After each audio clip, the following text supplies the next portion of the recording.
Appreciative of the efforts today. Certainly required 60 minutes of effort in all three phases to get it done. Certainly there are a lot of things to work on, but it's good to do that with the win. A couple things of note. I thought we started fast offensively, but then we stalled out, obviously, particularly in the second half. But a lot of credit goes to New England and their defense and what they were doing. They were major components of that. Defensively, I thought we were really tight in the red zone and things of that nature. I thought we could have been better on possession downs. Thankfully, we took the ball away from them to alleviate some of that lack of possession down success. But all in all, it was a good team victory, man. We fought for 60 minutes. We utilized a lot of people, specialization of talent, division of labor, things of that nature. Still finding our way, with the number of new people and people out and things of that nature. And so it was a good experience. No significant injuries to mention. Slay missed some time in the game with a leg contusion. I think he was able to get back in and finish. Same with Broderick. But we'll stack this one. Questions? Mike, two big takeaways down there by the goal line. How big was the one at the end of the half? Huge. That's why we spend as much time practicing down in that space as we do as a collective. We got to be great on defense in the effort to win the point swing. We got to be great on offense. And when you take the ball away, man, you get all 7 points. Usually you're fighting for 4. But, man, those takeaways, particularly down there, were big. Mike, do you see that as technique, as some of the things you're working on in practice with the punching and stuff like that? No question. We spend a lot of time on our ball search culture. But it's just words. It's an agenda. The efforts of the guys make it real, not only on Sunday but during the course of the week. And, just felt like we were headed toward a good game in that area just by the way we worked this week in that area. The passing game wasn't really clicking, but at the end, boom, boom, boom, right down the field, Aaron makes the play. So. And that's oftentimes the case, man. You can it cannot be going the way you desire, but you better have enough emotion. You better have enough belief. You better stay the course in an effort to do it. You can say the same thing about the defense in New York, and we were able to finish it at the end. Same thing with the offense today, but that's what team is about. You were pounding your chest walking out through the tunnel. Does this win have any more significance other than just good to win the NFL, as you said? It's good to win the NFL, as you just said. Like Ramondre Stevenson, obviously, fumbles have kind of been an issue throughout his career. Was that a coaching point for you guys this week? It was, but it is every week. We identify, opportunities, and certainly, he had some fumble issues last year, and so it was an agenda of ours. Mike, what were your thoughts on how Derek Harmon played in his regular season debut? Man, I was appreciative of his efforts, excited for him. He's a competitor. He wanted to be out there with his teammates, man. I thought he represented himself well today, and so it's just upward and onwards from here. What kind of challenge? 97 didn't surprise you? Never. 97 and 90, never surprised. What kind of challenge did Drake May provide for your defense today? His mobility is an issue, particularly in some of them short yardage moments, 4th down and 1s and things of that nature. Quarterback mobility by play design, I thought, was a factor in some of those things. He got out around the edge on us and extended some possessions, but not that we were surprised by it. That's a component of his game, and it's a component of his game that we respect. Mike Eccles played a lot more snaps. Can you speak to the tackle and the effort that he's been real solid, man, but he's been real solid throughout this whole process for us, team development and so forth. He made some big plays today, the interception, the 4th down tackle. He was engaged in the game. He is a good teammate, and I'm glad we got him. Efforts today coming straight back to New England after picking up. I thought he played with great energy and communication. For a guy that's new, his level of communication is unique in terms of, adjustments and so forth. But he's a veteran. He's got a good passion for the game, good relationship with. In particular, to throw to Calvin after the penalty. Yeah, we had to have a drive there. So guys made some plays. Thought an important play was the screen there. Kenny cutting it back inside to give us a 3rd and manageable. And then we actually just talked about that in the huddle before the drive, about just a subtle signal on what I might want if I gave that when Cal was on the other side. So it was nice he was in the same page. I didn't throw the best ball, but Cal's so damn fast. He made a great play. What was that subtle signal? It's probably on the TV copy. Everything is these days.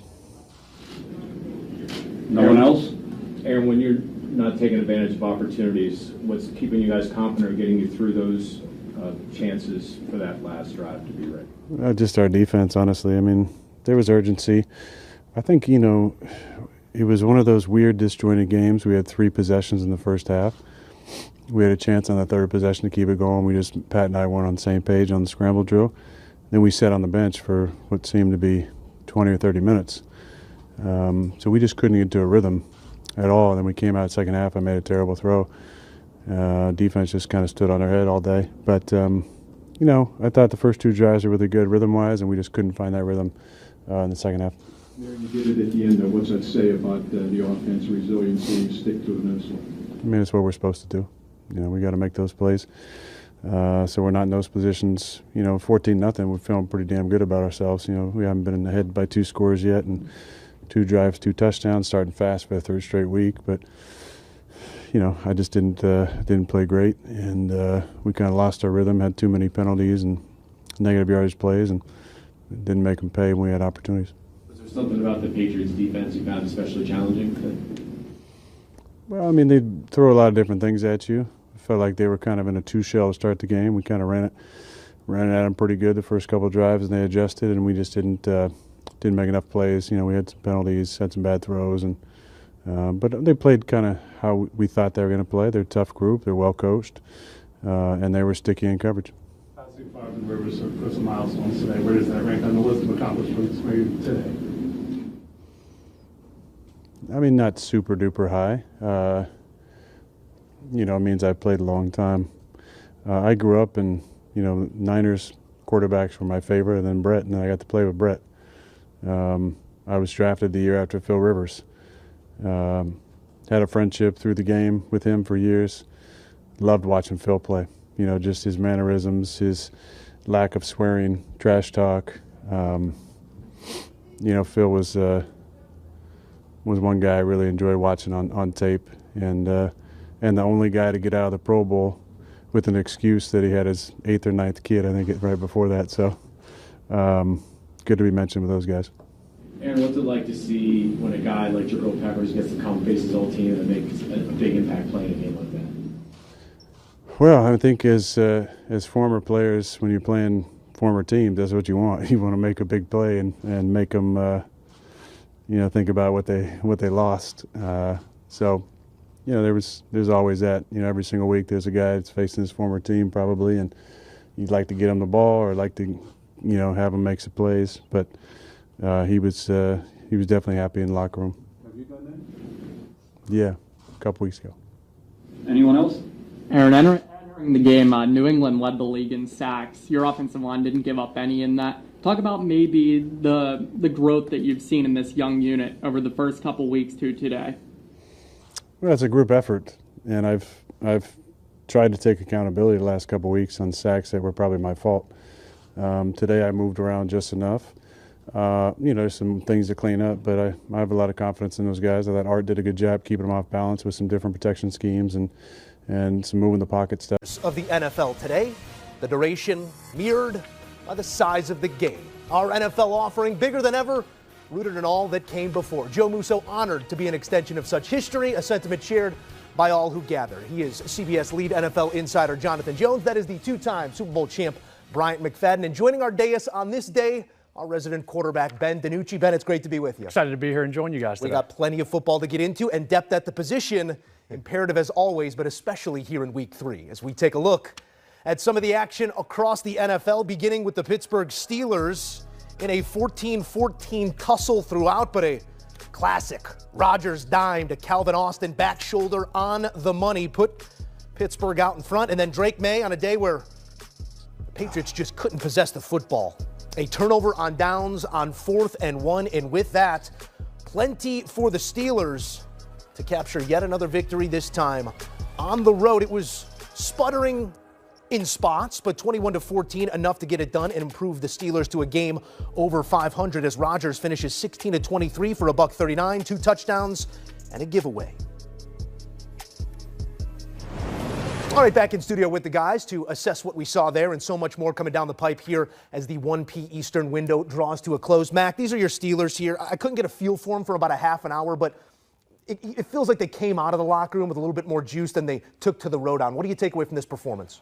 This was a much-needed win, especially in terms of defensive effort. What we witnessed with the Pittsburgh Steelers the first 2 weeks was horrendous in terms of getting significant stops and, most importantly, being better against the run. Remember what the Jets did week 1. They ran the football up and down against the Pittsburgh Steelers. The same was said with Kenneth Walker and the Seattle Seahawks just last week. So when you look at their effort defensively, especially against the Patriots running game, they did a better job, not to mention forcing turnovers. We saw 5 turnovers forced by the Pittsburgh Steelers, 2 in which happened in the red zone. If you want to learn the best way to lose a ball game, create turnovers, have turnovers in the red zone. That will put you in a position to lose. And that was the telling sign for me in terms of the Pittsburgh Steelers walking out of Gillette Stadium with a win. Ben, you got a young quarterback there in Drake May. It's an offense that couldn't find their flow, couldn't possess the football on that side of the ledger in this one. What is the coaching point coming off of this when you still have a quarterback trying to figure out what he's seeing? Yeah, when you look at this New England Patriots offense, I think the biggest thing for them today is they shot themselves in the foot too many times, right? 5 turnovers, couple fumbles. Drake May tipped ball down there, near the goal line. They got intercepted before half. But if you're the Patriots, staff, offensive coordinator, head coach, you've got to like the way Drake May started the season. Much, much, much improved from last year. Taking care of the ball, spreading the ball around, getting these guys involved. But if you're this Patriots team, you got to feel like you let one slip a little bit today. It was the running backs unable to hold the rock. You do mention the red zone giveaway by Drake May right after we saw a play that might have in other instances had him taken off the field. He does stay on the field there. And for the remainder of the game, JJ, take us wherever you're pleased here, because I think 2 great points made on the quarterback. And then on the Pittsburgh Steelers side, this was a game that T.J. Watt needed to see as well. So T.J. Watt finally came alive, right? And it was what we have been waiting for and looking for from T.J. Watt. I'm an AP voter on all the big awards, and I remember about midway through December, it was like I wanted T.J. Watt to be Defensive Player of the Year. He just needed to get a sack somewhere in there. He wound up losing that award to Pat Surtain II. And so now he's starting to round into form, $41 million per year. He needs to. On the other side of it, and I think Ben really hit on it there with the New England Patriots, you had so many opportunities there in the red zone. You had Drake May's interception there, and B-Mac and I were talking about as we're watching the game, why are they not running the football one time in the minute that you have it down there at the goal line? They did not do that. Ramondre Stevenson could not be trusted today. He had 2 fumbles on the day. Last year, he had 7 fumbles. I was a little surprised, Joe, that after the first fumble, with a new head coach in Mike Vrabel, that he didn't just bench him. That he didn't say, we got Travion Henderson. We're not putting up with this in a game that is going to be a low-scoring game against the Pittsburgh Steelers. They did not do that. They got burned by him again. That's going to be an issue this week in Foxborough. Vrabel, we know, baptized in a world of ball security, even though he played on the other side of the football. But the Patriot way is something they're trying to return to. Mac, when it goes like this for an offensive unit, where a defensive unit kept them in the game, we never want to pit units. Welcome back to Steelers Nation Wire. And what a Sunday it was for Steeler Nation. This wasn't just a football game. This was a battle, a dogfight in Foxborough, where every single snap felt like the season was hanging in the balance. The Pittsburgh Steelers walked into Gillette Stadium under fire, with critics questioning the defense, questioning the run game, questioning if Aaron Rodgers at 41 years old still had the gas to carry this team. And when the final whistle blew, the Steelers walked out with a 21-14 victory over the New England Patriots, improving to 2-1, silencing the doubts, and proving that when this team plays with heart and grit, they can beat anyone. From the very first snap, you could feel the tension. The Patriots came out with Drake May trying to find rhythm, but Pittsburgh's defense made sure that never came easy. It started with Cole Holcomb forcing a fumble on Ramondre Stevenson, with Derek Harmon making his NFL debut and already leaving a mark. That ball came loose and Darius Slay was there to scoop it up, putting the Steelers' offense in business.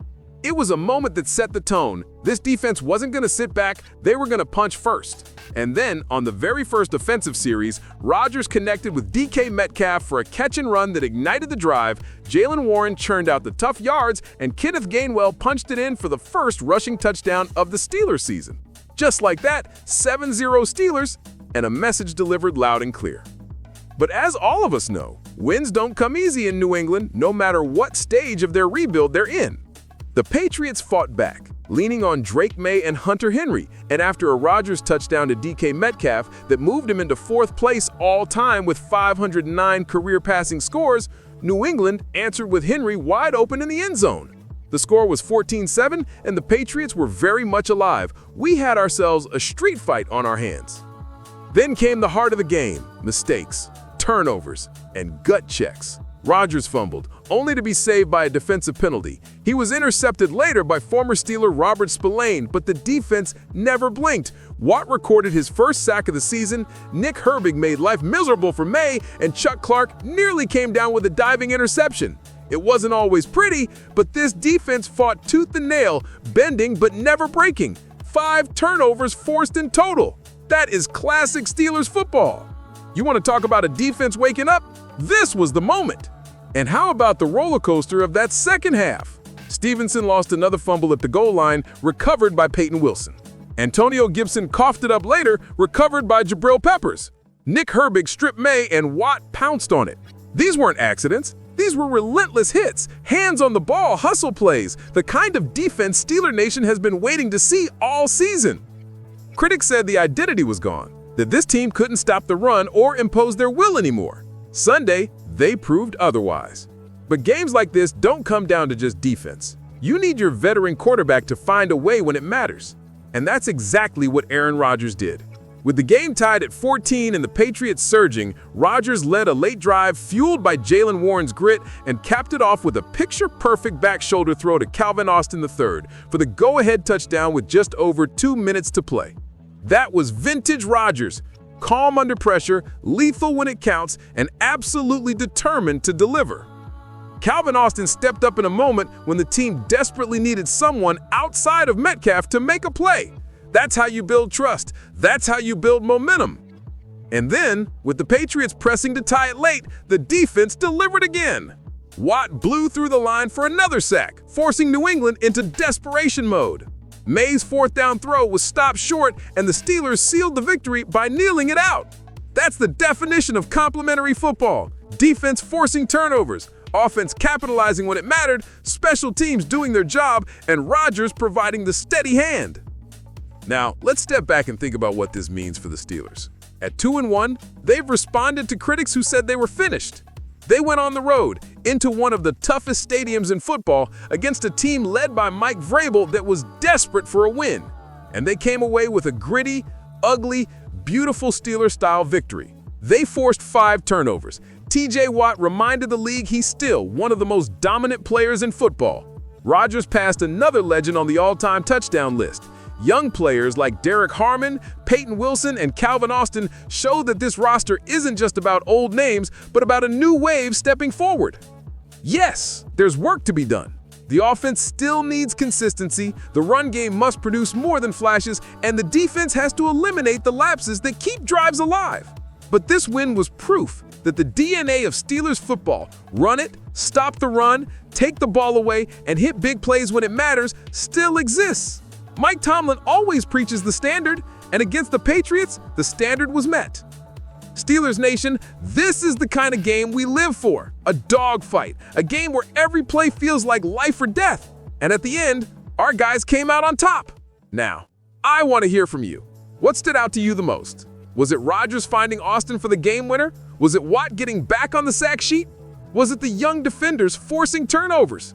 Drop your thoughts in the comments, smash that like button if you believe the Steelers are back on track, and don't forget to subscribe right here to Steelers Nation Wire for all the latest updates, analysis, and raw passion that only true Steeler fans can bring.